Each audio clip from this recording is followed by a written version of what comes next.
guys, it's Ricer Boy, and let's not film another video in the car. I'm kind of bored of this. Well, this changes things up, doesn't it? So before this video starts, you're probably already asking questions about the giveaway. Well, the giveaway will end on Wednesday, May 10th, 2017. Then I will randomly select a winner by going through the comments on the video that I made to figure out which one of you guys will win that $25 Amazon gift card. So now that we're behind my Logitech driving force wheel, I'm going to tell you what I'm wishing for Gran Turismo Sport. Now, something that I make no secret of is that I am quite a big Gran Turismo fanboy. In fact, the first console video game that I ever played was Gran Turismo 4.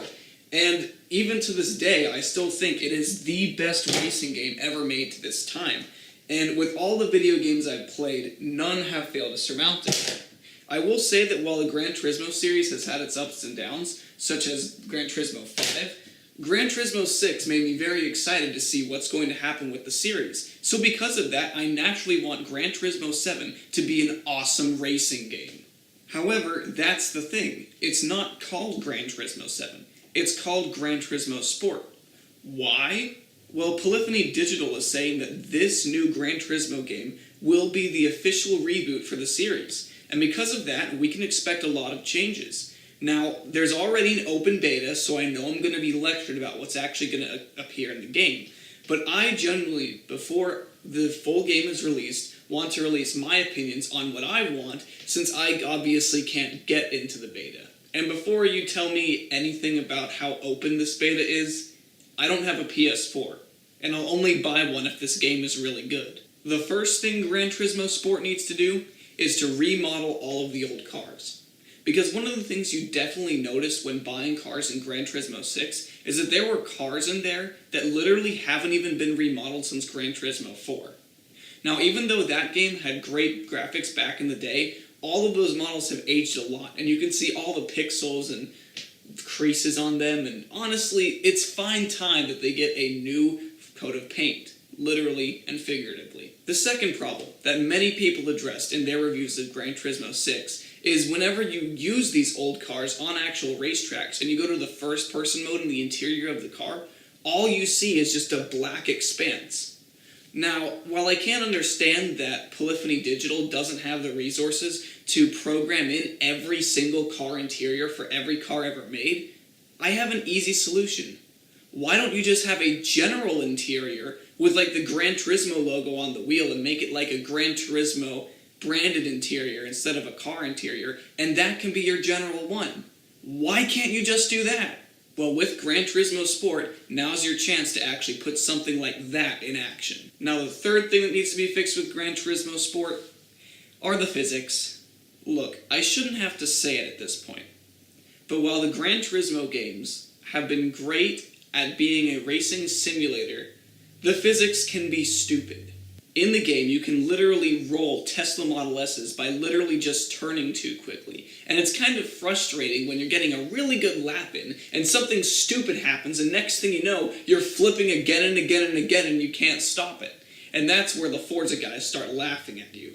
By actually putting in a new physics engine and not using the same crash sound effects as Gran Turismo 4 that still have the hollow sound, maybe you can actually make a better game. Now, the fourth thing that needs to be changed is the selection of cars. One thing that Gran Turismo has excelled at ever since Gran Turismo 4 was released was the selection of cars. But one thing that I especially noticed in Gran Turismo 6 is that there were only so many cars that they added between 5 and 6. And beyond that, they didn't even update Gran Turismo 6 that much to add new cars. What I think would make Gran Turismo Sport really nice is if they added a whole bunch of new cars, along with future cars, concept cars, and to make things even better, 2 years of updates. Now, I don't exactly know how many employees Polyphony Digital has, but if they can get another studio to help them out or something in order to bring these updates out while they work on the 8th Gran Turismo installment, that could be pretty cool. Personally, I am not objected to having 2 years of updates with brand new cars to race every single day. Well, maybe not literally every single day, but if it could be like that, then I am buying a PS4. And speaking of buying things, something that I would really be happy to see is a new Logitech assisted steering wheel setup. Because this Logitech driving force wheel right here was actually designed with the release of Gran Turismo 5. And it has a lot of cool technology in it. There's actually vibration motors inside of this housing right here that actually have you feel the bumps in the road through the steering wheel. And it's actually really, really nice. The downsides, though, is that when it comes to the pedal assembly, there's no clutch pedal. So that means that when it comes to your shifter right here, it's literally just a toggle switch that works the same as the paddles. It would be cool to at least have a fake clutch, and that's something that they could do with the next Logitech gaming wheel. So the next two things don't really need much explaining. Number 6, better online play, because Forza. Number 7, more car customization. Why? Because Forza. For number 8, the very most important item, the one thing that I want from Gran Turismo Sport that I guarantee that if this is in Gran Turismo Sport, I will buy a PlayStation 4 and Gran Turismo Sport. If I see a 2002 Nissan Sentra SER Spec V as an available car to drive and tune, I will buy a console and that game. So go for it, Polyphony Digital. Surprise me. I want to see you do it. Because if you actually put that car in, I will be so happy that I might even work for you. Like, don't even get me started on how happy I'll be. Because if those goals aren't met, of everything I just listed, I might buy an Xbox. And then I'll be on Forza. And you are going to be shit out of luck, Polyphony Digital. Well, guys, I hope you liked the video. Don't be afraid to tell me your thoughts on what you think Gran Turismo Sport is going to feel like. And for our question of the day, I'm going to ask, which would you rather play, Forza 6 or Gran Turismo 4? Leave your response in the comment section down below. And as always, thanks for watching, and peace out.